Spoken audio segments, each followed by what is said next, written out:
Alors, bonjour à toutes et à tous, je vous propose de commencer ce conseil municipal du 24 novembre, de nommer M. Cyril Moradi secrétaire de séance. Merci, Monsieur le maire. Bernard Pierre-Michel. Berrier Jean-Roger. Bernard Karine. Levent Bruno. Dutrieux Isabelle. Coyer Damien.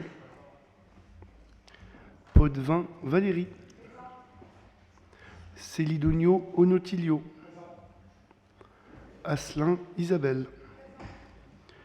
Tétigny Aldo. Manard Sylviane. Hénin Daniel. Renoncourt Claude. Bafcop Francine. Gondy Elisabeth. Delbove Nicole. Benguenou Amar. Beljouri Ali. Présent. Pirez Martine. Thorez Isabelle. Vincent Alain.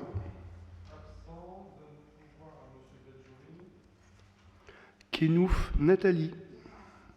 Messager Patrick. De Gogh Cédric. Gandao Régis. Choquet Christine. Moradi Cyril présent. Walleran Edith.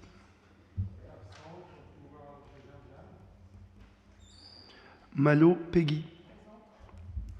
Jamjam Hamid. Dolik Virginie. Ladrier Dimitri. Présent. Chic Bertha. Merci. Alors, quelques communications pour commencer le conseil municipal. Donc, il va y avoir une présentation du bureau d'études AME.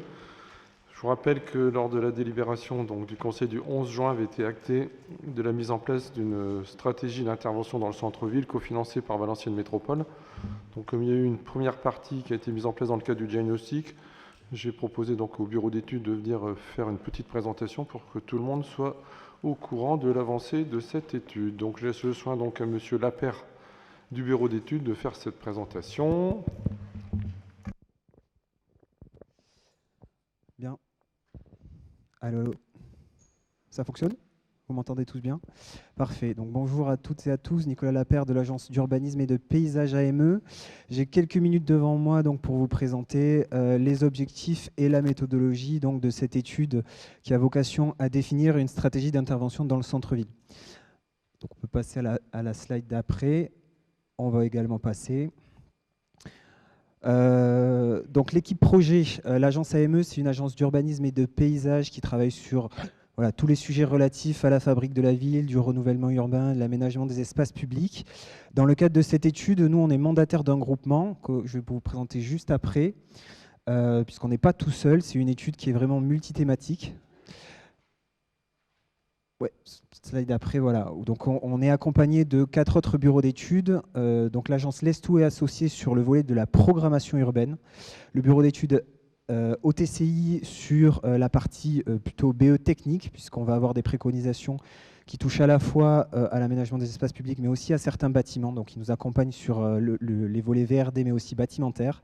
Et puis sur le sujet de la mobilité, les bureaux d'études RP Ingénierie, qui va analyser un peu l'impact des préconisations, de nos préconisations sur le fonctionnement actuel du centre-ville, et puis le bureau d'études Mobilis Service, qui a notamment, dans le cadre du diagnostic de l'étude, réalisé certains comptages en termes de flux et de stationnement. Donc si on passe à la slide d'après, et celle d'après, sur les enjeux objectifs un peu de l'étude, donc c'est une réflexion qu'on mène à 2 échelles. À la fois l'échelle du centre-ville, donc c'est le périmètre qu'on voit apparaître en rouge sur la carte, donc qui s'étend en gros de la Croix-d'Anzin jusqu'au collège des Rochambelles et qui englobe tout le secteur de la mairie et le secteur aussi de la ZAC des Jardins de Valmont. Donc ça, c'est un petit peu le périmètre global qui va faire l'objet un peu d'orientation générale. Et cette stratégie va se décliner à une échelle plus fine sur 3 îlots qui nous ont été fléchés, que sont l'îlot de l'école Gallieni et de la salle des fêtes. l'îlot du conservatoire et de la maison pour tous, et puis l'îlot disons le secteur de la place Salingro sur l'intégralité de la place, donc du château d'eau jusqu'à l'avenue Anatole France. Et donc l'idée, c'est sur ces 3 îlots, avoir des orientations qui soient un peu plus d'ordre préopérationnel pour imaginer le devenir de ces secteurs identifiés comme stratégiques à l'échelle du centre-ville. Sur la slide d'après, donc notre compréhension des enjeux. L'étude a vocation à répondre à 3 grands enjeux. Le premier, c'est dans un contexte, disons, de centre-ville qui est en mutation, avec un certain nombre de projets qui sont actuellement en cours ou envisagés, comment on peut réfléchir à mettre tout ça en synergie, en complémentarité, et dans l'objectif de définir un centre-ville qui soit dynamique, attractif et qui anticipe un petit peu les usages à venir dans les futures années. Le deuxième point, c'est de travailler sur l'identité de ce centre-ville et de réfléchir à comment on peut faire valoir les atouts à la fois patrimoniaux mais aussi paysagers de ce centre-ville pour vraiment travailler sur son image. Et le troisième point, sur les 3 îlots que je vous ai exposés juste avant, réfléchir en fait à la place que ces îlots devront jouer demain dans le fonctionnement futur du centre-ville et être vraiment dans une démarche d'anticipation. Slide d'après, et je vais être très rapide là-dessus, c'était un petit peu nos objectifs en 6 points. Donc on va quand même mener un réel travail sur l'espace public, sur la qualité des espaces publics. Donc ça, c'est le premier objectif. Le deuxième point, c'est sur, je l'évoquais juste avant, l'identité et la singularité dans un.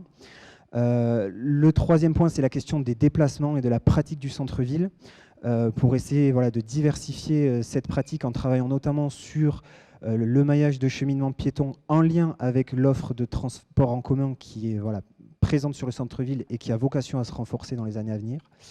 Le quatrième point, c'est tous les enjeux relatifs au changement climatique. Ça, c'est quelque chose qu'on intègre comme un socle, nous, dans nos réflexions, notamment le rapport au sol, la gestion des eaux pluviales dans le traitement des espaces publics. Le cinquième point, et c'est un point qu'on détaillera juste après, c'est une réflexion que nous, on souhaite partenariale. Voilà, donc il y a une démarche de concertation qui se mène en parallèle de notre étude, disons plus sur le volet technique, et qui implique différents publics, donc à la fois les services de la ville, les commerçants, mais aussi les usagers, les habitants. Tout ça dans l'objectif de faire aboutir une vision qui soit ambitieuse mais réaliste. Voilà, l'idée, ce n'est pas de vendre du rêve, c'est d'avoir une vision qui soit à la hauteur des enjeux que précités, mais qui répondent à votre contexte, à vos enjeux et aux difficultés que vous pouvez éprouver au quotidien. Donc la méthodologie de l'étude en 2 planches, c'est une étude qui se découpe en 3 temps. Donc une première phase de diagnostic, donc multithématique. Comme je vous l'ai expliqué, on est plusieurs bureaux d'études à travailler simultanément, chacun sur nos domaines d'expertise. Donc l'idée, c'est d'essayer d'établir un état des lieux assez complet du centre-ville et commencer à cibler les enjeux et les objectifs pour cette stratégie d'intervention. Donc ça, c'est tout l'objet de la première phase qu'on va livrer au service de la commune et aux élus d'ici la fin de l'année. Une fois que cette phase sera validée, on passera dans une deuxième phase de proposition. Donc proposition à la fois sur la programmation urbaine, en termes de commerce, d'équipement, de services, mais aussi en termes d'aménagement. Donc on établira 2 à 3 scénarios programmatiques et d'aménagement qu'on soumettra aux élus. Et donc, il y aura une étape de validation au terme de cette phase 2.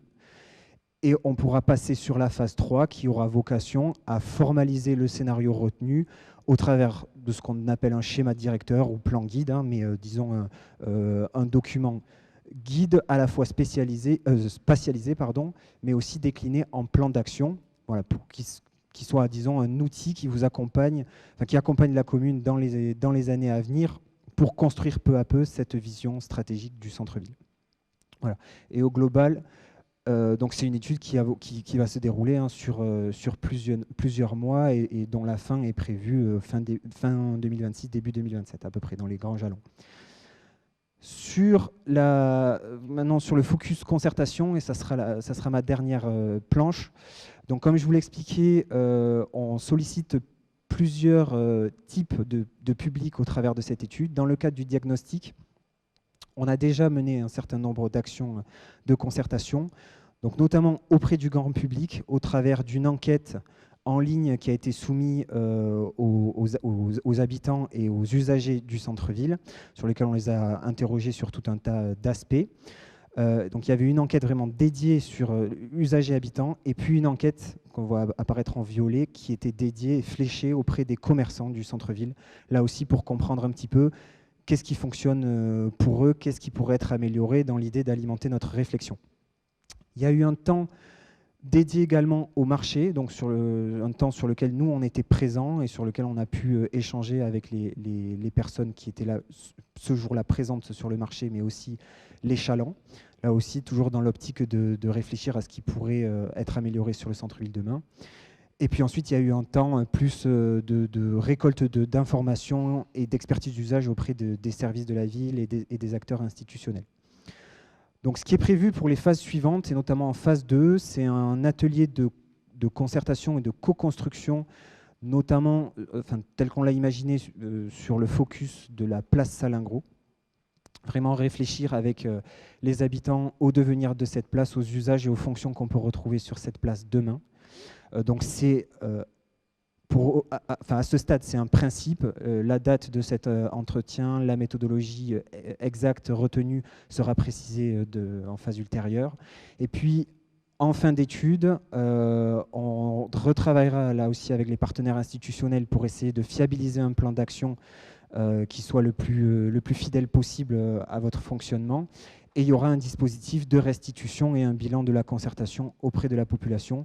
Là aussi, c'est un temps de concertation qui reste aujourd'hui à définir et qui peut prendre de multiples formes. Voilà, j'ai fait à peu près le tour des grands objectifs. Merci pour votre intervention. Comme ça, tout le monde est un peu au courant de la démarche qui est en cours. Vous avez des questions à poser au bureau d'études ou pas spécifiquement? Bon, de toute façon, il y aura des... Oui, madame. Bonjour, merci pour la présentation. Sur l'information, l'enquête en ligne, c'est bien le périmètre que vous avez identifié dans la deuxième slide? Oui, c'est ça? C'était vraiment, on a questionné les habitants sur vraiment leur pratique du centre-ville. Donc par centre-ville, on entend le périmètre rouge qui était affiché sur la carte juste avant. Ça marche. Et comment on a été informé de ça en fait? Comment les habitants ont été informés qu'il y avait une enquête en ligne? Alors ça, c'était via les réseaux de la ville, notamment. Et donc c'est une enquête qui a été ouverte quand même pendant, je crois, à peu près 2 mois, sur plusieurs semaines, qui a démarré à la fin de l'été et qui s'est clôturée là au début de l'année. Donc il y a une action... Ah oui, il y a eu le relais évidemment de Valenciennes Métropole qui est le commanditaire de l'étude. On travaille avec Valenciennes Métropole et Anzin sur cette étude-là.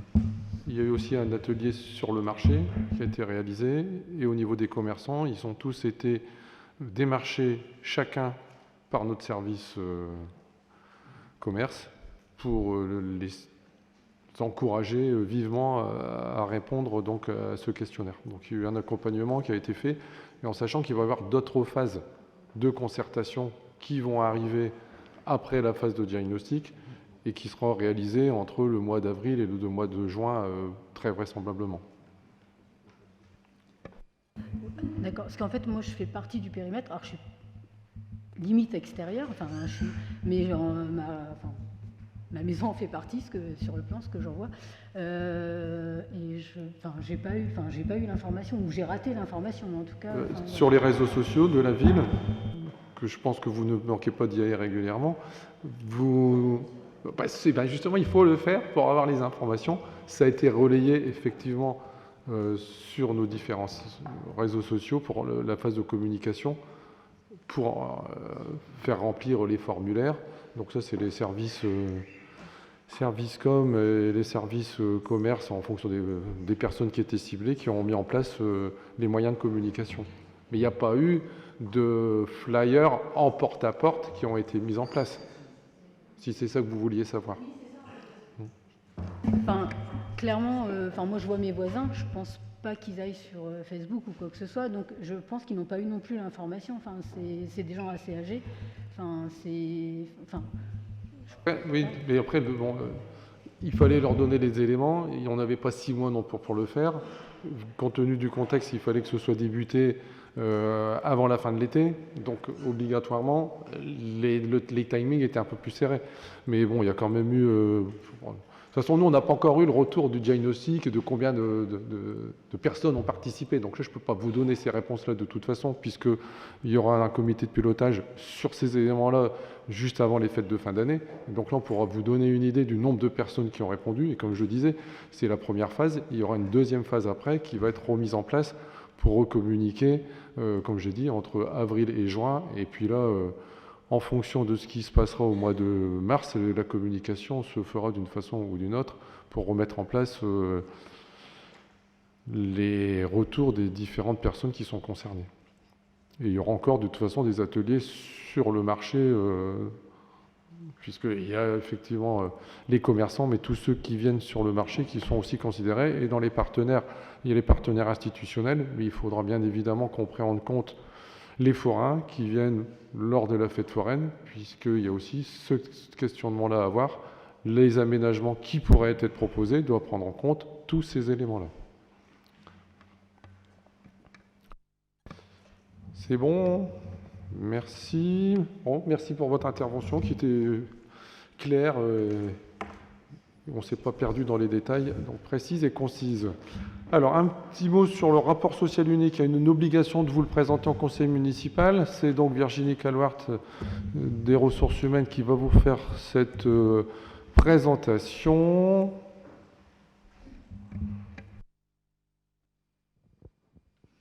Bonjour à tous. Donc le RSU, le rapport social unique de 2024.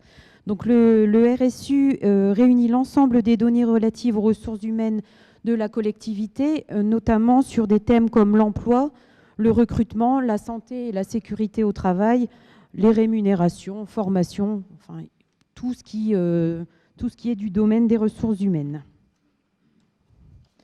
Donc le rapport social unique est issu du Code général de la fonction publique, du décret du 30 novembre 2020 et de l'arrêté du 10 décembre 2021. Il doit être présenté à l'Assemblée délibérante et sera rendu public sur le site internet de la ville. Donc la première partie concerne donc les effectifs.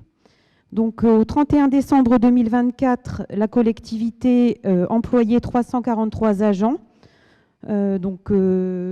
C'est un effectif qui est assez stable puisque en 2020, nous étions 334 permanents, donc une évolution de 2,7%. 50% des contractuels non permanents, donc recrutés dans le cadre d'un emploi aidé, et un agent sur un emploi fonctionnel dans la collectivité, 4 contractuels en CDI. Donc, la collectivité emploie également 80 contractuels permanents. Donc, les contractuels permanents sont essentiellement des agents en pause méridienne, enfin qui travaillent sur la pause méridienne, donc des petits contrats. Donc, sur l'ensemble des emplois permanents, un tiers sont représentés par la filière technique, un tiers par la filière animation et donc un tiers pour le reste des filières. 2 tiers des agents sont des femmes. Concernant le temps de travail des agents permanents, donc on peut constater que 84% des fonctionnaires sont à temps complet, 16% à temps non complet. Et donc pour les contractuels, c'est ce que je précisais juste avant, 85% des contractuels sont à temps non complet et donc essentiellement dans la filière animation, donc les agents de pause méridienne de garderie.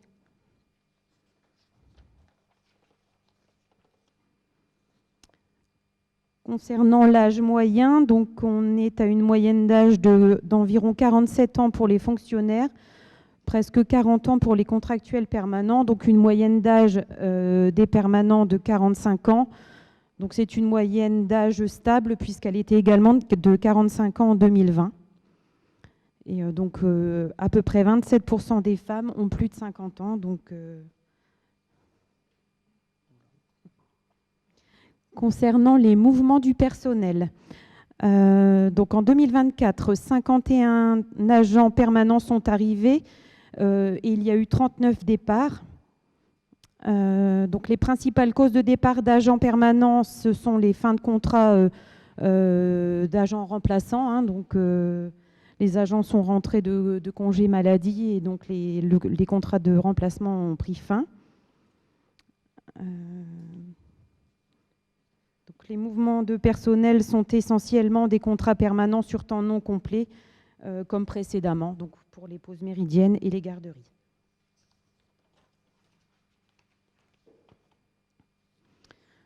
Concernant la partie budget et rémunération, donc les charges de personnel représentent 64% des dépenses de fonctionnement. Donc pour rappel, en 2020, elles représentaient 69% et 63% en 2023. La part du régime indemnitaire a augmenté, donc elle était de 7,8% en 2020 contre 13,69% en 2024. Donc cette augmentation s'explique notamment par la refonte des régimes indemnitaires avec le RIF7 pour tous les cadres d'emploi et l'instauration du CIA. Le régime indemnitaire reste également un levier d'attractivité en raison de la concurrence accrue et compense également le point d'indice qui est gelé. Concernant la partie absence, donc le taux d'absentéisme de la collectivité est dans la moyenne nationale, donc 10,51%. Un observatoire, donc c'est notre base, donc c'est Reliance, c'est un groupe mutualiste européen qui est une référence en assurance et en management des risques. Donc le taux d'absentéisme de Reliance est de 10,2% avec la maternité pour tout type de collectivité confondue. Donc on est vraiment dans la moyenne nationale.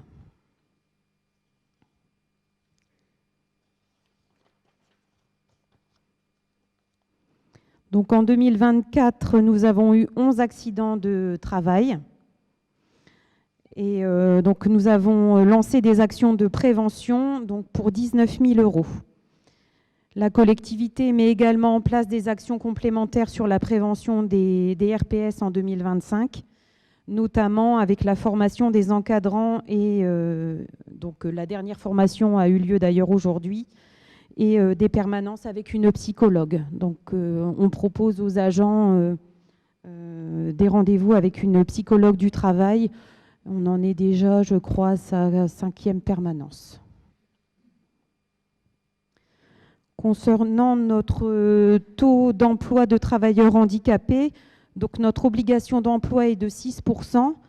Et donc en 2024, nous avons employé 12,2% de travailleurs handicapés. Donc nous avons doublé par rapport au taux d'emploi obligatoire. Pour le domaine formation, donc 30% des agents permanents ont suivi une formation d'au moins un jour. Donc un tiers des agents sont partis une journée en formation sur l'année. Notre objectif est d'augmenter ce nombre d'agents et ce nombre de jours de formation en proposant par exemple des formations collectives avec des objectifs globaux et des formations en intra.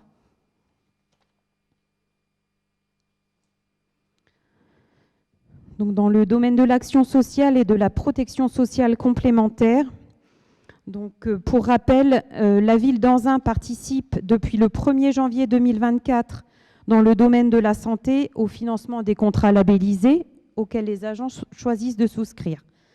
Donc cette participation est versée aux agents titulaires et aux contractuels. Donc en santé, elle représente 7 419 € et en prévoyance 23 698 €. Donc la participation à la mutuelle pour l'année 2024 était pour les catégories A de 10 €, pour les catégories B 13 € et pour les catégories C 15 €. En 2025, la participation a été augmentée, donc 13 € pour les A, 15 pour les B et 17 pour les C. Au 1er janvier 2026, la collectivité va adhérer à la convention de participation conclue avec le centre de gestion et la mutuelle AMNT. Donc c'est passé d'ailleurs au conseil municipal du 29 septembre 2025. Et donc à partir du 1er janvier 2026, la participation mensuelle par agent va être augmentée et va passer à 15 € pour les A, 17 € pour les B et 20 € pour les C, sachant que l'obligation légale est de 15 €. Dans le domaine de la prévoyance, la participation employeur est de 16 € par agent. Voilà, j'en ai terminé pour cette présentation. Merci Mme Calouart. Donc c'est un gros travail, hein. C'est vrai que le rapport social unique, c'est un gros travail qui est demandé au service, donc je vous félicite et vous remercie pour tous ces éléments qui ont été donnés. Donc là, c'est un résumé, sinon c'est un gros pavé. Y a-t-il des questions, même si on avait déjà donné quelques éléments lors d'un précédent conseil? Monsieur Jamjam. Merci, monsieur le maire. Juste 3 petites précisions. Donc, au niveau du coût de fonctionnement, au niveau des charges, donc en 2020, c'était 69%. Et en 2024, on est descendu à 64%. J'aurais voulu savoir un petit peu, est-ce que c'est une personne qui a diminué? Parce que je me semble aussi qu'il y avait au niveau des salaires, il y avait l'augmentation du SMIC qui a dû coûter un peu plus cher. Donc ça là-dessus. Ensuite, quand vous avez dit 11 accidents de travail, dont vous avez mis 19 000 € pour, entre guillemets, pour sensibiliser. Quel type de sensibilisation, quel type d'action vous avez mis en place? Et au niveau des travailleurs handicapés, donc effectivement 12%, c'est même très bien, ça je vous dis là-dessus. Je vais savoir un peu, est-ce que c'est des contractuels ou c'est des permanents? Merci. Alors, Madame Calouart, je vous laisse donner quelques précisions. Donc pour le taux de travailleurs handicapés, ce sont des permanents. Pour les actions de prévention, c'est essentiellement du matériel ou des formations en prévention. Et donc 2020, donc pour les charges, c'était l'année Covid. Donc on a continué à payer les agents alors qu'ils étaient confinés. Donc ça s'explique aussi comme ça. Oui, puisqu'il y a eu moins de dépenses. Et moins d'investissement. Il y a eu moins de dépenses de fonctionnement avec le Covid, puisqu'il y a eu des services qui ont été annulés, notamment quand il n'y a plus les écoles, etc. Donc obligatoirement, les frais de personnel sont globalement restés identiques, sauf que le pourcentage augmente puisqu'il y a eu moins de dépenses. Donc là, c'est simplement mathématique. Je rappelle simplement, c'est qu'en 2008, nous étions loin des 6%. Et quand on n'a pas les 6% de personnes porteurs de handicap, il y avait des amendes à payer. Donc à l'époque, quand nous sommes arrivés, il y avait, si je puis dire, une amende qui était payée par la commune car on ne respectait pas cette obligation d'employer 6% de personnes porteurs de handicap. Bon, juste pour montrer un petit peu qu'il y a eu une sacrée inversion de tendance sur ce domaine ô combien sensible, qui montre que la collectivité reste proche de ses habitants et qu'on nous dit c'est tous ceux qui ont un porteur de handicap, on ne doit pas les laisser sur le chemin, essayer de les accompagner au maximum. On passe aux autres informations. On fait toujours un petit peu le point sur les prochaines manifestations qui auront lieu sur la ville. Donc le samedi 29 novembre, il y aura le forum de la parentalité à Lille aux enfants dans l'après-midi. 5 décembre à 16h30, c'est la journée nationale d'hommage aux morts de la guerre d'Algérie et des combattants du Maroc et de la Tunisie au monument Square Daniel Vandichel, rue de Saint-Va. 5, 6, 7 décembre, marché de Noël, place Roger Saint-Langros, avec les illuminations à 17h le vendredi 5. Le 12 décembre à 17h, il y a le marché de Noël à la ferme du Galibot. Mercredi 17 décembre à 18h, inauguration de la salle Jules Ferry. Vendredi 19 décembre à 16h30, inauguration de l'école de Gaulle. Samedi 20 décembre, dès 17h, parade lumineuse et descente du Père Noël au niveau de la mairie, pour la descente du Père Noël. Mercredi 21 janvier à 19h, vœux à la population. Samedi 24 janvier, nuit de la lecture à la médiathèque. Et le prochain conseil municipal, et donc dernier de cette mandature, le 2 février à 18h30. Voilà pour les communications. Sur les délibérations, y a-t-il des questions sur les décisions administratives? Pas de questions? A priori non. Sur le compte-rendu procès-verbal du dernier conseil municipal du 29 septembre, pas d'intervention. On peut attaquer les délibérations. La première délibération concerne... Ah, monsieur Jamjam.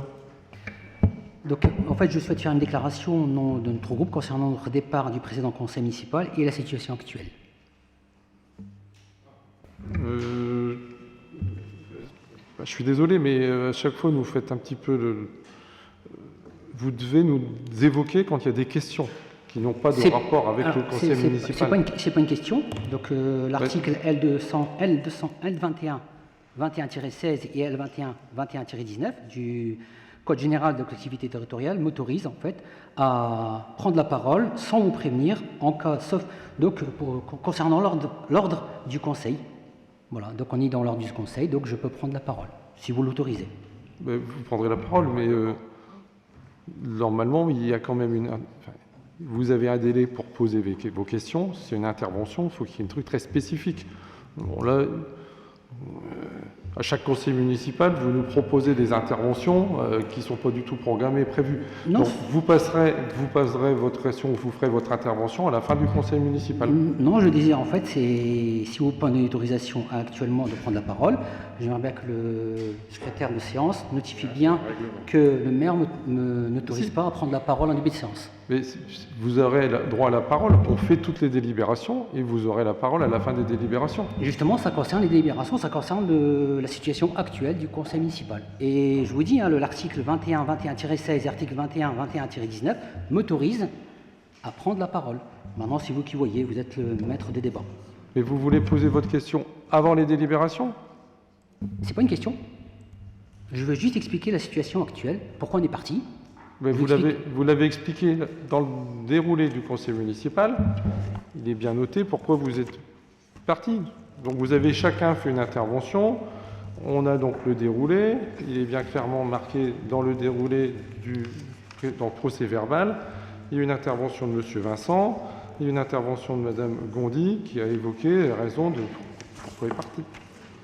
Certains enseignements m'ont contacté en disant pourquoi je ne suis pas parti, donc ils n'ont pas compris, donc je vais expliquer la situation. Et je suis en droit de le faire, mais c'est vous qui êtes le maître du cerveau. Non, mais je vais voir avec les services si effectivement vous avez le droit d'intervenir sur ce sujet spécifique. Mais qu'à chaque conseil, en tout cas ces derniers temps, vous faites des interventions qui ne sont jamais programmées et sollicitées auparavant. Sauf que ce n'est pas une question, monsieur le maire. Et justement, ça m'autorise en fait à prendre la parole. Ça a communiqué.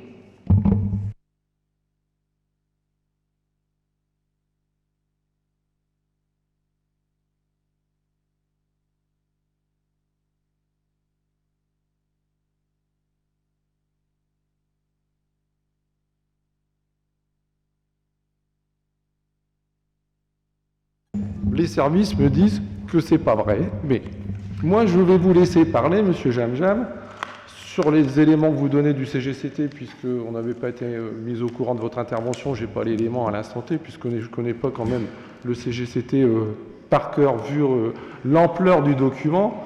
Après, dans le cadre, il faudrait revoir le règlement intérieur, mais il semblerait que toute intervention doit être signalée, je crois que c'est 48 heures avant le conseil municipal, enfin tout est marqué dans le règlement que tout le monde a voté en début de mandature, je vais dire.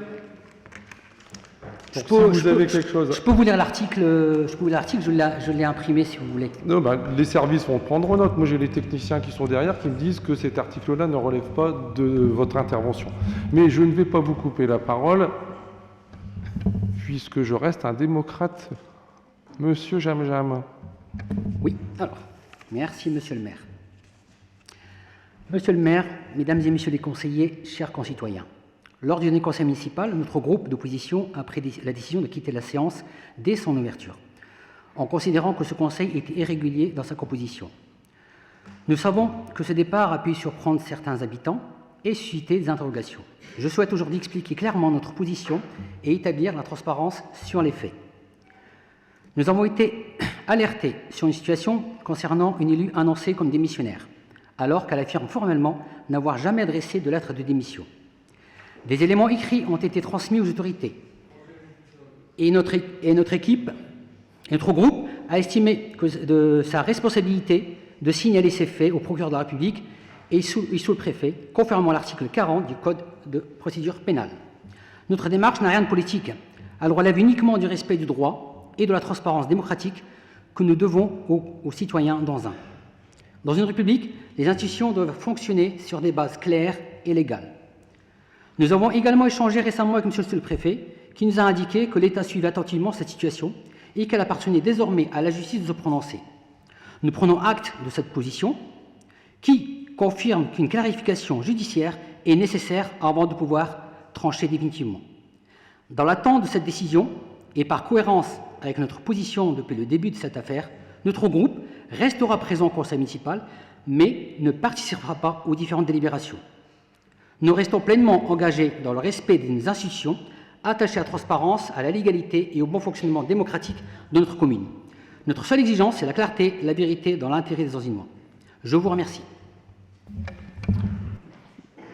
Je pense qu'au prochain conseil municipal, vous n'allez pas rejouer votre pièce de théâtre. Parce qu'une première fois, ok, après ça devient un peu lourd. Alors quand vous dites que votre groupe a sollicité le procureur, on va être très clair, puisque vous voulez qu'on rentre dans les détails.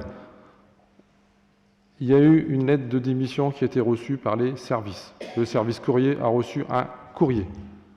À l'instant T, je n'ai pas eu de convocation spécifique. Effectivement, le sous-préfet a été sollicité. Il a dit que pour lui, le conseil municipal qui est ici, c'est-à-dire que les 33 personnes qui sont autour de cette table, sont bien les personnes qui représentent le conseil municipal.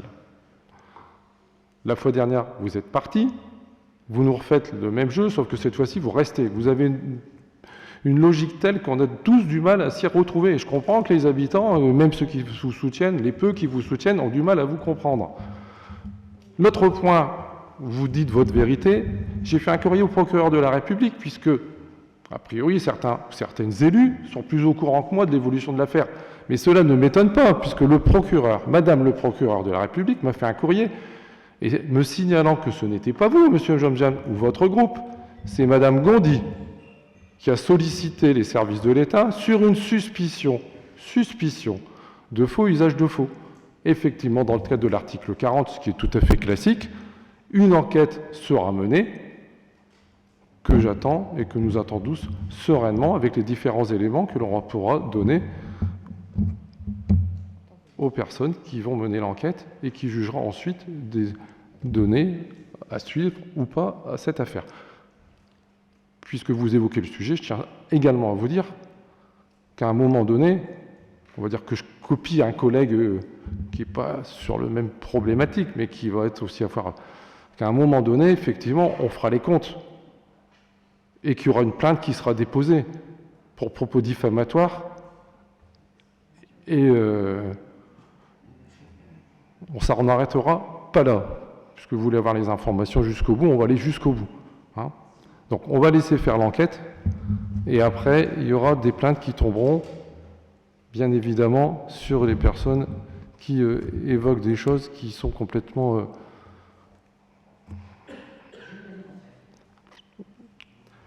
On va pouvoir commencer ce conseil municipal. Je vais également prendre la parole. Non mais attendez. Vous n'allez pas me refaire le cirque de la fois dernière. Mais c'est notre droit, monsieur le maire. Non, est-ce que je peux prendre la parole ou pas? Il n'y a pas de sujet aujourd'hui. Est-ce que je peux prendre la parole ou pas, monsieur le maire?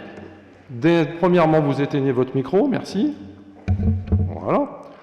La police du conseil municipal, c'est bien le maire qui la décide et qui valide en flambant d'un règlement intérieur. On est bien d'accord. Bon. Monsieur Jamjam intervient pour évoquer un sujet. Il évoque le sujet où vous vous arrangez entre vous pour évoquer les différentes choses. C'est votre droit, bien évidemment. Mais vous n'allez pas tous intervenir à votre tour donc, sur un point qui n'est pas à l'ordre du jour du conseil municipal. Puisque le déroulé, on a fait l'appel. Tout le monde a répondu à l'appel. Vous êtes présent, vous êtes présent. Donc, tac, monsieur Jamjam est intervenu, il a expliqué son cas. Vous, c'est M. Vincent qui avait évoqué et pris la parole à l'époque, effectivement, au dernier conseil, c'était M. Vincent et Mme Gondi, M. Jamjan avait décidé avec son équipe de quitter le conseil sans s'exprimer, il a pu s'exprimer. Votre groupe s'est exprimé la fois dernière sur le pourquoi de la chose, donc aujourd'hui, je ne vois pas pourquoi, je vous redonnerai la parole. Donc nous passons aux délibérations du conseil municipal. Première délibération. Monsieur le maire, nous prenons acte que vous Je ne ne donnez vous ai la pas parole. donné la parole, monsieur Beljouri. Merci. Première délibération concerne le centre de gestion de la fonction publique territoriale du Nord. C'est l'affiliation du syndicat mixte du SCOT Sambre Avesnois. Comme il en est de coutume, délibération classique. Une fois qu'un syndicat notamment décide d'adhérer donc au centre de gestion de la fonction publique territoriale du Nord, toutes les structures qui font partie du centre de gestion doivent passer une délibération pour valider cette affiliation. Il est donc demandé au Conseil de valider l'affiliation du syndicat mixte du SCOT Sambre Avesnois à compter du 1er janvier 2026. Qui vote contre? Abstention. Voté à l'unanimité des votants. La deuxième délibération. Attention, j'avais dit qu'on ne faisait pas partie, en fait, on reste, mais on ne participe pas aux délibérations. Donc c'est bien l'unanimité des votants puisque vous ne participez pas au vote. On est bien d'accord? Mais soit vous êtes contre, soit vous vous abstenez, vous ne participez pas au vote, vous avez annoncé que vous ne participez pas aux différentes délibérations, donc c'est l'unanimité des votants. On est bien d'accord? Oui, ce que je veux simplement, c'est que dans le compte rendu soit bien marqué qu'on ne participe pas au vote. Non mais vous pensez que nos techniciens n'ont pas compris votre intervention? Je sais que régulièrement vous les dénigrez, mais bon, quand même qu'il y ait un minimum de respect, s'il vous plaît.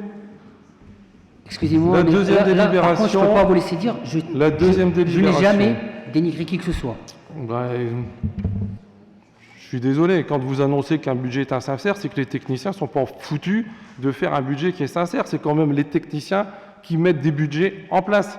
On est bien d'accord. Donc, vous mettez en cause les services financiers de la ville, dont acte. Alors, qui gère la On mairie? passe à la deuxième délibération. Ressources humaines. Délibération portant recensement de la population 2026, désignation d'un agent coordonnateur et conditions de rémunération des agents recenseurs. Madame Bernard. Oui, donc comme chaque année, les communes de plus de 10 000 habitants sont chargées d'organiser le recensement, donc, qui représente un échantillon de 8% des logements. Donc sur la ville d'Anzin, ça correspond à 527 logements. Donc l'année dernière, nous étions passés par un prestataire. Cette année, nous allons désigner des personnes chargées du recensement de la population, à savoir un coordonnateur et 3 agents recenseurs au sein de l'effectif municipal en tant qu'agent titulaire à temps complet ou non, ou contractuel également. Donc à savoir aussi que nous avons une dotation forfaitaire de recensement versée par l'INSEE qui est de 2 420 € pour l'année 2026. Merci. Pas de questions. Donc, qui vote contre? Abstention. Voté à l'unanimité des votants. La troisième délibération, toujours les RH. Cette fois-ci, c'est pour délibération portant modification de la durée hebdomadaire d'un service à un emploi permanent en non complet qui concerne le conservatoire.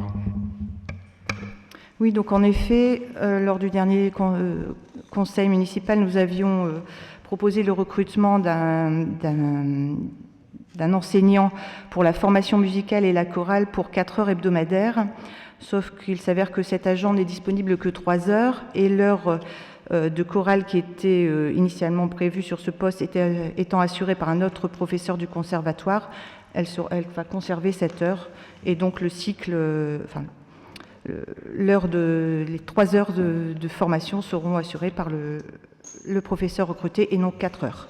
Voilà. Je pense qu'il n'y a pas de questions non plus. Qui vote contre? Abstention. Voté à l'unanimité. La quatrième délibération, cette fois-ci, concerne le service de mode de garde. Donc en effet, la recherche de candidats statutaires s'étant avérée infructueuse pour l'éducateur de jeunes enfants au niveau de la crèche, nous proposons donc que l'emploi soit pourvu par un agent contractuel.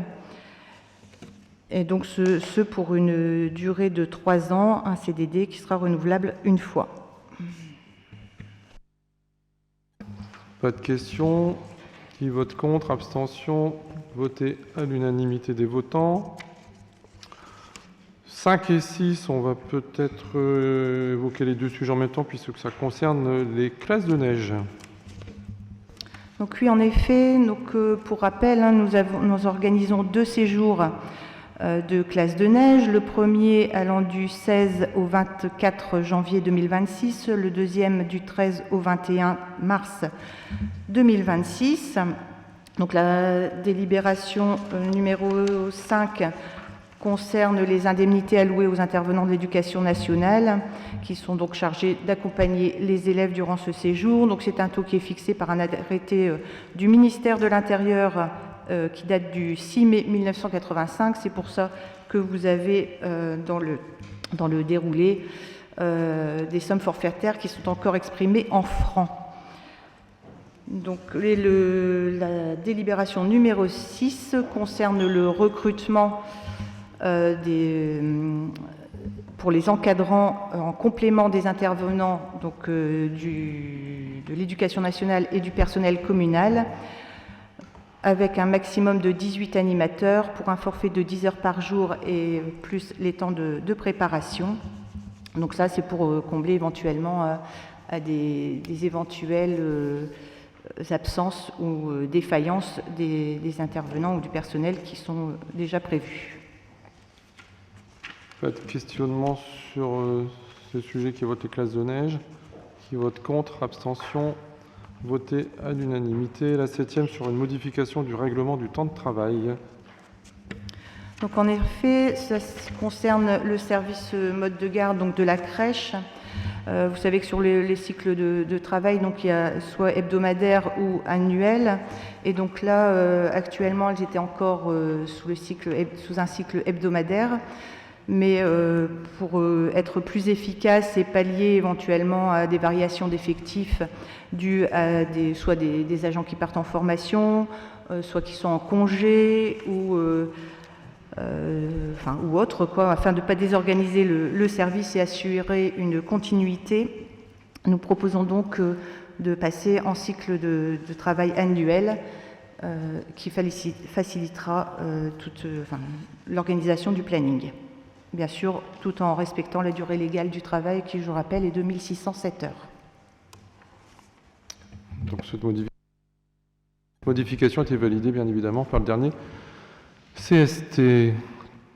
Pas de questions. Qui vote contre? Abstention? Voté à l'unanimité des votants.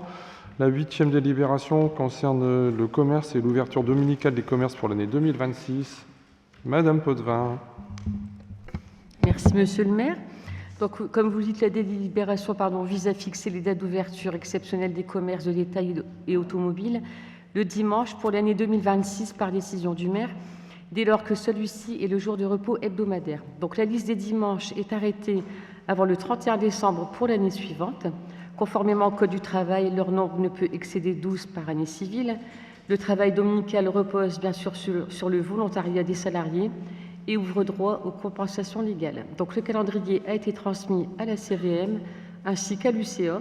Donc il est donc demandé au conseil municipal de bien vouloir autoriser monsieur le maire à donner un avis favorable sur le calendrier complet des dates arrêtées pour 2026. J'ai terminé, monsieur le maire. Merci madame Potvin. Pas de questions. Qui vote contre? Abstention? Voté à l'unanimité. La 9e délibération, c'est l'approbation de la convention locale de partenariat d'accès aux droits et aux soins des publics vulnérables entre la ville et la caisse primaire d'assurance maladie. Monsieur Célidonio. Merci, monsieur le maire. En effet, donc, délibération qui porte sur la signature d'une convention de partenariat donc, entre la ville d'Anzin, comme le disait monsieur le maire, et la CPAM du Hainaut, donc, dans le but d'améliorer l'accès aux droits et aux soins des habitants les plus fragiles. Donc, comme vous le savez, nos médiatrices sociales et santé du pôle développement social et territorial durable accompagnent au quotidien de nombreux Anzinois, que ce soit lors de permanences, lors de leurs interventions sur le terrain ou au sein des différentes structures de proximité que fréquentent les habitants. Donc elles sont confrontées à des situations où les démarches administratives, la complexité des droits ou encore le renoncement aux soins constituent de véritables obstacles pour nos habitants. Jusqu'ici, seul le CCAS disposait d'une convention qui lui permettait d'interagir directement avec la CPAM via une plateforme dédiée. L'objectif de cette délibération donc, est d'étendre cette possibilité à nos médiatrices, donc, dans le but d'harmoniser les pratiques, renforcer la cohérence de notre action sociale et améliorer la continuité de l'accompagnement des habitants. Cette convention donc, précise les engagements réciproques des partenaires, donc à savoir pour... Excusez-moi, j'ai perdu mon document, je reviens tout de suite. Les aides techniques, je suis désolé. Alors, j'y retourne. Donc, du côté de l'assurance maladie, donc la CPAM s'engage à prendre en charge et accompagner dans leur parcours de soins et de droits les personnes fragiles donc, qui sont signalées par nos services. S'engage également à orienter, lorsque c'est nécessaire, les situations les plus complexes vers son service social pour un suivi adapté. Accorder une attention particulière aux situations de renoncement aux soins, et traiter en urgence les dossiers qu'ils nécessitent. Donc, tout dispositif confondu. De son côté, la ville d'Anzin, par nos médiatrices, s'engage à signaler les situations qui sont préoccupantes via l'outil dédié, qu'il s'agisse de droits non ouverts, de renforcement aux soins, de renoncement aux soins ou de situations de précarité, attirer l'attention de la CPAM sur les assurés qui renoncent à ces droits, aider le public dans ses démarches administratives liées à l'assurance maladie et accompagner autant que possible les habitants dans la prise en main des téléservices de l'assurance maladie. Donc, cette convention il est à noter que cette convention, bien sûr, ne génère pas de coûts supplémentaires pour la collectivité. Elle renforce significativement notre capacité à accompagner les habitants en difficulté. Elle permet également de fluidifier les parcours, éviter que des personnes restent sans droit, sans soins ou isolées face à des démarches administratives. Donc là, il vous est demandé d'approuver cette convention locale de partenariat avec la CPAM et à autoriser Monsieur le maire ou son représentant à la signer. Merci. Juste pour information, il y a déjà une convention identique avec le CCAS. Pas de questions. Qui vote contre? Abstention. Donc voté à l'unanimité. La 10 concerne le poste associatif, exercice 2025-2026, subvention complémentaire. Monsieur Tétini. Oui, bonsoir Monsieur le maire, bonsoir Monsieur Dame. Alors, comme indiqué, comme annoncé lors du dernier budget primitif, la ville d'Anzin s'est engagée à soutenir financièrement tous les Anzinois qui ont effectué une première inscription au sein des associations de la commune. Cette action permet, sans aucune restriction d'âge, de pouvoir bénéficier à chaque nouvel adhérent d'une aide selon 2 cas de figure. Pour une adhésion au club et association affiliée à une fédération, l'aide apportée correspond à 50% du coût de la licence.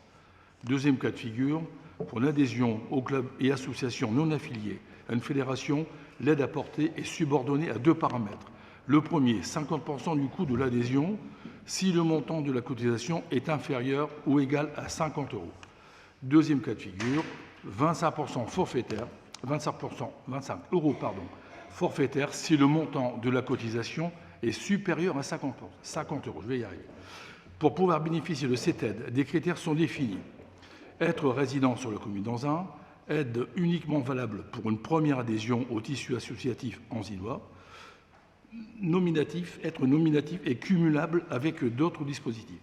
Sur ces bases, il est proposé au conseil municipal de bien vouloir attribuer et verser des subventions complémentaires aux associations, comme indiqué sur le tableau ci-joint. Merci. Pas de questions. Qui vote contre? Abstention. Donc voté à l'unanimité. La 11e délibération concerne le foncier, c'est la vente de l'immeuble 6-4 rue Voltaire par Agorastor Immobilier. Monsieur Berrier. Merci, Monsieur le maire. Chers collègues, bon, c'est une délibération relativement simple. Vous savez qu'au mois de mars, on a confié à Agorastor la vente de nos immeubles. Donc, il y a une première vente qui vient d'être effectuée au 4 rue Voltaire pour un montant qui va nous revenir net vendeur de 36 200 €. Donc, à cet égard, je vous demande d'autoriser Monsieur le maire à signer tous les documents relatifs à cette vente. Voilà, c'est précis. Pas de questions. Qui vote contre? Abstention. Voté à l'unanimité. La 12e délibération, c'est une convention relative à l'installation et à l'entretien de stationnement vélo dans le cadre de la politique cyclable départementale. Monsieur Berrier. Merci, Monsieur le maire. Donc, comme vous le savez, on commence à mettre en place notre plan cyclable sur la commune d'Anzin. À ce titre, nous avons sollicité un bureau d'études pour nous mener sur un appel à projet relatif à l'ADEME qui a été retenu. Et à cet égard, aujourd'hui, on va commencer à équiper les départementales. Donc, cette convention est relative à l'autorisation qu'on leur demande au département pour pouvoir mettre 61 arceaux vélos sur l'ensemble de la commune pour un montant de 13 000 € approximativement, avec 2 subventions, une subvention de l'ADEME et une subvention du département. Donc je vous demande d'autoriser, Monsieur le maire, à signer cette convention avec le département du Nord.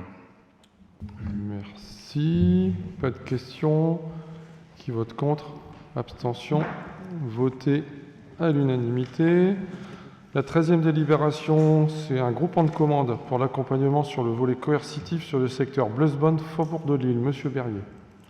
Merci, Monsieur le maire. Donc, cette délibération vous demande aujourd'hui d'autoriser, Monsieur le maire, à signer un groupement de commandes pour prolonger d'1 an la convention que nous avions faite avec Valenciennes Métropole concernant le NPNRU pour la rénovation des immeubles anciens. Alors, outre cette délibération, qui est une délibération plus technique qu'autre chose, j'ai souhaité vous apporter quelques éclairages sur cette délibération qui est importante, puisque M. Guzniak va nous présenter quelques chiffres. Si on le prolonge d'1 an, c'est parce que cette opération a eu un grand succès. Nos propriétaires anzinois ont pu, avec nos propriétaires bailleurs, faire à peu près plus de 9 500 000 €. Ces 9 500 000 € ont été subventionnés grâce aux dossiers qui ont été montés avec nos services, avec Valenciennes Métropole et le bureau d'études. On conduit à plus de 70% de subventions. Alors je répète, 9,5 millions injectés dans l'économie grâce à nos propriétaires et à nos propriétaires bailleurs, subventionnés à 70%. C'est énorme. Il y a l'habitat neuf qu'on construit, mais l'habitat ancien, il faut le rénover, hein, et on parlera notamment des travaux d'économie d'énergie. Donc je demande à M. Guzniak s'il veut bien nous donner quelques chiffres. Bien entendu, ce dossier ne se résume pas à 3 slides, il est important et il est à votre disposition au niveau des services. Et à la fin de cette présentation, je vous demanderai d'autoriser M. le maire à signer ce groupement de commandes avec Valenciennes Métropole. Monsieur le Premier adjoint, Mesdames et Messieurs, bonsoir. Donc pour faire un petit retour sur l'opération PRU qui s'est achevée le 6 septembre dernier, donc elle s'est étalée sur 6 ans, à partir de 2019 jusqu'à 2026. On va mettre la première slide, s'il vous plaît. Donc effectivement, donc cette opération PRU, on parle d'un volet rénovation de l'habitat privé au sein du programme NPNRU. C'était le principal outil d'intervention publique sur les difficultés liées à l'habitat privé. Donc un dispositif OPRU dispose de 2 volets, un volet accompagnement des propriétaires et un accompagnement requalification dit coercitif où on va pratiquer des visites dans le cadre du règlement sanitaire départemental et potentiellement de l'insalubrité. Donc sur cette OPRU, nous avons été accompagnés par le cabinet Urbanis qui a été missionné pour le suivi et l'animation de l'opération et sur Solia qui a été missionné pour la commandance sociale et surtout l'hébergement, le relogement sur nos opérations. Slide suivante, s'il vous plaît. Donc un petit retour sur les chiffres.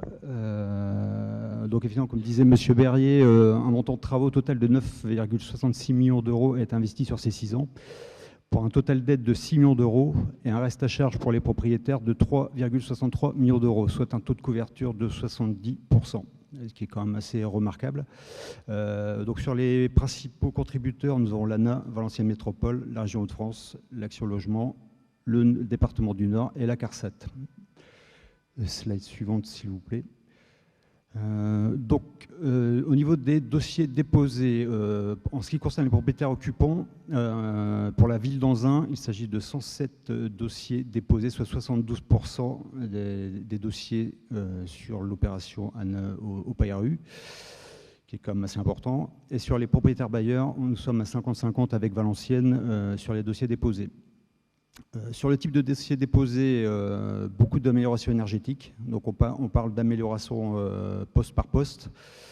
21% de travaux lourds s'entend par gain de 2 étiquettes énergétiques. Slide suivante, s'il vous plaît. Donc, sur la ville d'Anzin, le nombre total de ménages conseillés était de 413. Le nombre de dépôts de demandes de subvention de 139. Donc, comme on a vu précédemment, 107 propriétaires occupants et 32 propriétaires bailleurs. 31 rénovations lourdes avec de gains d'étiquette énergétique. 92 rénovations énergétiques simples et 16 dossiers d'adaptation à l'âge ou au handicap. Sur le volet dit coercitif, nombre d'arrêtés d'insalubrité en cours, 17. Nous en avons terminé 37. dont 15 démolitions sur nos opérations Lefebvre et Cours du Bois-Génard. Le nombre de procédures RSD en cours, 60, avec 61 terminées sur plus de 250 visites. Alors sur 250 visites, je parle des visites réalisées par le cabinet Urbanis, s'ajoute à ça les visites réalisées par les services de la mairie.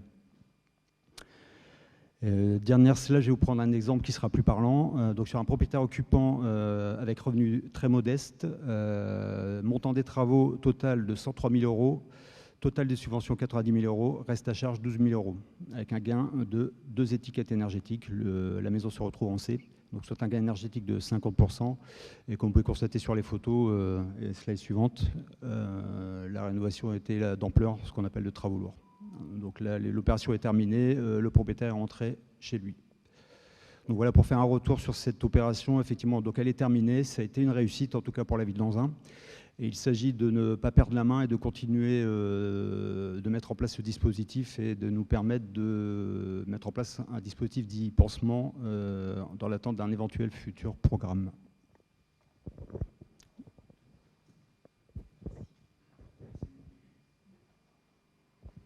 Je souhaitais remercier les services de la ville, les services de Valenciennes Métropole ainsi que le bureau d'études. Je pense que le trio a bien fonctionné.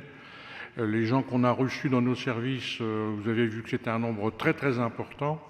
Vous avez vu le périmètre entre la rue Jean Jaurès, la place de Gaulle, l'avenue Anatole France et un petit peu de débord sur Bruay, un petit peu de débord sur Valenciennes et le nombre de dossiers qui ont pu être montés par nos services. Donc c'est un grand merci aux services avec un petit peu en tête celui qui a démarré l'opération avec moi, c'est Frédéric Sochat, et une pensée pour lui. Merci messieurs. Merci Monsieur Guziac, merci Jean-Roger. Y a-t-il des questions? Pas de questions. Qui vote contre? Abstention? Voté à l'unanimité. La 14e délibération, c'est la convention financière relative à la coordination du CISPD. Monsieur Coyer. Merci Monsieur le maire. Depuis 2015, donc, la ville d'Anzin est engagée dans une démarche de coopération intercommunale en matière de prévention de la délinquance et qui s'est traduit par la création d'un conseil intercommunal de sécurité et de prévention de la délinquance entre les villes de Anzin, Petite-Forêt et Rem. La convention actuelle arrivant à son terme au 31 décembre 2025, il vous est demandé donc de valider la prochaine convention. Vous avez les documents en annexe. Donc le budget de fonctionnement estimé est de 57 230 €, à savoir 600 € pour les fournitures, 230 pour les frais de téléphone. Les frais de déplacement sont estimés à 3 500 et le salaire et charge 52 900 €. Donc la somme globale de 57 230 sera répartie entre les trois villes. Anzin pour 21 461 € et Rem le même montant et Petite-Forêt pour 14 307 € et Et il est également précisé donc que c'est la commune de Petite-Forêt qui gère la situation administrative de l'agent, en l'occurrence Madame Soyer, que j'aimais aussi, donc je la félicite pour ce qu'elle fait au niveau du CSPD et de résoudre les problèmes qui se présentent régulièrement au sein de ce conseil. Et donc il vous est demandé de valider et d'autoriser Monsieur le maire à signer cette prochaine convention. Merci. Pas de questions. Qui vote contre? Abstention? Voté à l'unanimité. Moi, c'est juste rappeler l'importance du travail en commun avec les collectivités qui sont proches des nôtres. Vivre en autarcie, que ce soit au niveau national ou au niveau communal, aujourd'hui, c'est complètement illusoire. C'est très important d'avoir une agglo qui soutienne les communes et les communes qui se soutiennent pour différentes actions, et notamment sur les actions de prévention de la délinquance, mais également sur les actions de la police pluricommunale, dont nous avons déjà dressé l'intérêt pour nos habitants et pour nos finances. La 15e délibération, c'est pour les fournitures et livraisons de denrées alimentaires brutes, résultat de l'appel d'offres et signature des marchés. Monsieur Coyer. Oui, donc c'est le compte-rendu des appels d'offres qui ont eu lieu par rapport à ce marché. Donc il était composé de 13 lots Il y a eu 3 lots infructueux, c'est ce qu'on peut dire.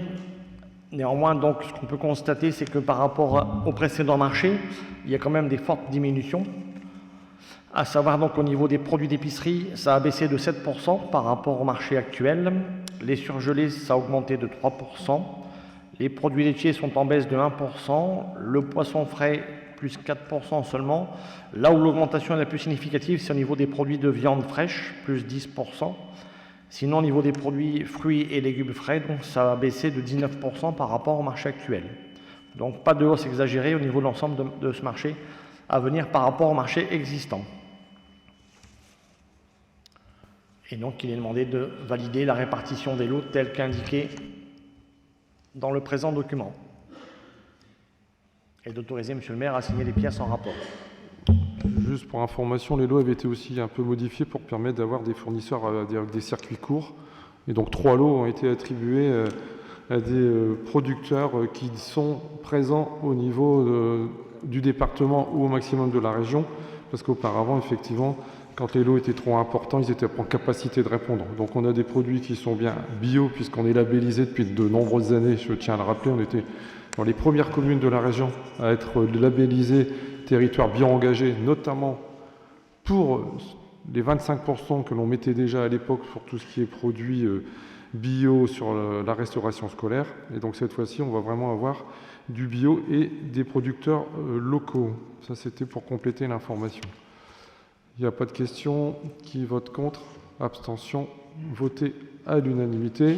Et rappelez aussi qu'avec la ferme urbaine de la ferme du Galibot, on aura donc une production locale, puisque c'est à 200 mètres de la restauration de la cuisine centrale, et qu'on va acheter en direct des produits à notre ferme urbaine, qui vend également du miel notamment, et parfois des paniers de légumes et de fruits sur certaines saisons.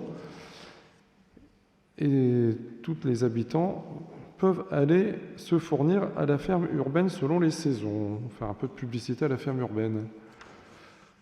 Qui vote contre? Je ne sais plus si je l'ai fait ou pas. Abstention, voté à l'unanimité. La 16e délibération, c'est la signature d'une convention financière entre la ville et le CCAS pour les achats de denrées alimentaires liés au portage des repas à domicile. Monsieur Coyer. Oui, merci. Donc c'est pour faciliter la tâche et le paiement au niveau des dépenses par rapport au repas pour le CCAS. Et donc il y a une convention qui vous est présentée entre la ville et le CCAS. Et donc désormais la préparation et le conditionnement des repas seront réalisés par la ville et facturés au CCAS par montant de repas. Donc la convention que vous avez retrace les natures des dépenses concernées, les modalités de prise en charge et de paiement par la ville. On peut donc voir que sur une base de 2024, 36 240 repas ont été réalisés en 2024 pour un coût unitaire ville de 10,60 €. Ce coût reprend les denrées alimentaires brutes utilisées, les charges de personnel municipal affectées à la production et les charges indirectes, à savoir les flux, énergie, entretien du matériel et amortissement. Donc c'est ça qui arrive à un coût unitaire de 10,60 € pour 2024. C'est sur cette base que donc, cette convention sera établie. Et donc il est prévu après des acomptes trimestriels de 96 000 de mémoire pour la première fois, 96 036 € avec une régularisation en novembre de l'année par rapport à l'année N-1. Donc vous avez donc une estimation, vous avez sur 2025 une estimation de régularisation de 6 402 € et pour 2026 avec une augmentation du coût des repas de 6 451. Et donc sur cette base, il est demandé d'autoriser M. le maire à signer cette nouvelle convention entre la ville et le CCAS pour la préparation des repas. Ça sera aussi plus facile comptablement de suivre cela et pour tout le monde, s'en portera mieux. Merci. Pas de questions spécifiques. On attaque la dernière délibération qui concerne donc la décision modificative numéro 1. Monsieur Coyer. Merci, Monsieur le maire. Alors, c'est une décision modificative. Un petit instant que je me... Voilà. Donc, en investissement, elle s'élève à moins 117 115 et en fonctionnement à plus 95 449. Donc le delta, il est toujours négatif. Donc c'est une dépense en moins minorée pour la ville de 21 000. Alors, ça permet donc d'ajuster les prévisions budgétaires par rapport au réalisé, donc de 21 666 € et 43 centimes exactement. Un peu dans le détail, des investissements en moins. Je vais là, c'est mieux. Voilà. Donc les panneaux photovoltaïques, par exemple, donc 129 000 de dépenses en moins en investissement. Les rénovations thermiques de l'école de golf, 50 000 de moins, c'est un ajustement par rapport à ce qui est réalisé véritablement. Les espaces publics, moins 21 000. Le FCTVA, par contre, toujours en investissement, donc une recette supplémentaire de 32 760, c'est par rapport à ce qui a été réalisé, qui sont supérieurs aux prévisions. Il y a aussi des amendes de police qu'on met en investissement, ça permet notamment de financer des nouveaux parkings, donc plus 25 000. Et la caisse des écoles a une affectation du résultat définitif à hauteur de 2 878 €. En fonctionnement, ce qu'on peut voir, donc, c'est un ajustement des crédits du 011 de moins 82 000. En charge de personnel, par contre, 100 000 € de plus, c'est un ajustement par rapport aux prévisions 2025. Et aussi, donc, en dépenses, 38 456 de plus en notre charge par rapport à la SACEM et au CCAS. Néanmoins, donc, on aura recours en moins au niveau financement à hauteur de 496 000 de moins que prévu. Voilà ce que je peux dire. Et les travaux d'office, 100 000 € de moins par rapport à 2026. C'est un report sur 2026, par rapport à 2025. Et il y a aussi donc un acompte de 90 000 € au niveau de la politique de la ville qu'on a décalé sur 2026. Donc au total, tout ça accumulé fait quand même une dépense en moins de 21 666 €. J'en ai fini, monsieur le maire. Merci, monsieur Coyer.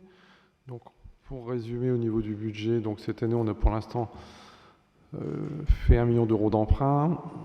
Il y aura donc au maximum 500 000 €, ce qui fera donc pour l'année 1,5 million. Par rapport au budget primitif, 2,9 millions d'euros avaient été évoqués. Donc, on aura donc emprunté 1,4 million d'euros en moins qu'annoncé par rapport au BP, ce qui donc maintiendra bien évidemment les finances de la ville d'un très beau niveau, puisque en projection pour fin 2027, les capacités de désendettement devraient être de à peu près 4,1 années, en sachant que jusqu'à 8, c'est considéré comme tout à fait correct. Donc simplement pour rappeler que les finances de la ville sont bien tenues et que là-dessus, il n'y a aucun sujet à se poser. Voilà. Pas d'intervention. Qui vote contre? Abstention. Voté à l'unanimité. Merci. Bonne soirée, bonne semaine. Et donc, rendez-vous 2 février pour le dernier conseil municipal de cette mandature.